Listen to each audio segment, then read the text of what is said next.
అనుకున్నది ఒకటి, జరిగింది ఒకటి అన్నట్టు అయిపోయింది. ఒకేసారి బంగారం రేట్ పెరిగిన తర్వాత తగ్గిపోయిద్దేమో అనుకున్నారు. కానీ మొన్న హైదరాబాద్‌లో జరిగినప్పుడు నరేంద్ర మోడీ ఇచ్చిన స్టేట్మెంట్ ఒకేసారి బంగారం రేట్ పెంచేసింది. అసలు ఆ స్టేట్మెంట్ ఏంటి అనుకుంటున్నారా? 1 ఇయర్ వరకు గోల్డ్ కొనొద్దు అని స్టేట్మెంట్ పాస్ చేశారు. గోల్డే కాకుండా వేరేవి కూడా చెప్పారు. బట్ గోల్డ్ బిజినెస్ ఎక్కువ ఎఫెక్ట్ అయ్యిద్దని చెప్పి గోల్డ్ బిజినెస్ మెన్స్ అయితే అంటున్నారు. నియర్లీ ఇంపోర్ట్స్‌కి 6% నుంచి 15% వరకు హైక్ పెరిగింది ఇంపోర్ట్ గోల్డ్ మీద. అసలు దీనివల్ల ఎంత బిజినెస్ మెన్స్‌కి ఎంత నెగటివిటీ ఉందో ఒకసారి వాళ్ళ మాటలోనే తెలుసుకుందాం. ప్రస్తుతం అయితే మనం ఒక గోల్డ్ షాప్ లోపలికి వెళ్తున్నాము. వాళ్ళతో మాట్లాడి తెలుసుకుందాం.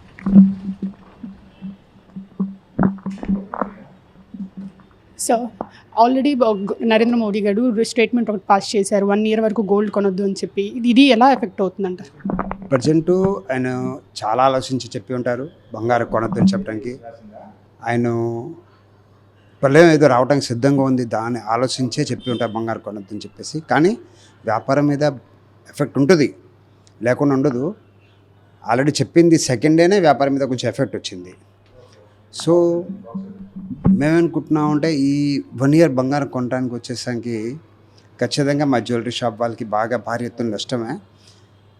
కరోనా మూమెంట్లో కూడా ఒక 4 to 5 months షాప్ మొత్తం క్లోజ్ చేస్తాం. సేమ్ అట్లాగే అనుకోని ఇంకొక 5-6 months 1 ఇయర్ క్లోజ్ చేసిన వలన ఇబ్బంది పడతాం. కానీ దేశం కోసం మేము కూడా సపోర్ట్ చేద్దామని చెప్పేసి అనుకుంటున్నాం.